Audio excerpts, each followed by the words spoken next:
Hi, well, I'm here with Mark Schaefer, and we just saw his excellent presentation on corporate blogging, and he had some interesting ideas about why you should blog, even if no one is reading it. Right. Yeah, so I wanted to just ask you, Mark, about, for a lot of independent consultants, they feel like it's hard to find their own unique niche Yeah. as far as what kind of content to provide. Yeah. What advice would you have to them? Well, I think there are two things, Kelly. First of all, what I encourage every blogger to think about is there a way that you can dig deep and make it your own and put your own heart and your own experience into it? Because that is really the soul of originality. There's this like thin line between being narcissistic and being original and being creative. But I do think and when I have guests, I'll give you an example. I had a young lady want to do a guest post, and she sent me this guest post, and she was writing about out there, and making comparisons to social media. Here are the 5 things about social media. I said, you have such an interesting background.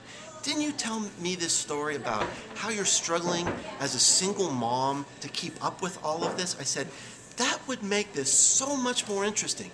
She said, you're right. And so she did. And the blog post just rocked after that. Now, instead of being 5 bullet points, it had heart.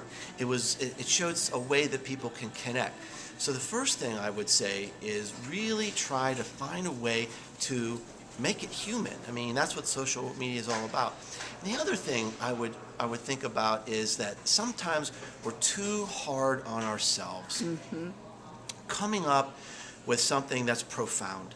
It doesn't have to be profound. It can be a little lesson we see just during the day, a little observation that we had. And I continually overestimate, I think, how overwhelmed people are or how knowledgeable they already are. And sometimes I'll write a blog post and I'll think, wow, I just had this simple little observation and I wrote it in 15 minutes and I'll get 300 or 400 tweets because it just connects in a way. It's like, oh my gosh, I was thinking the same thing.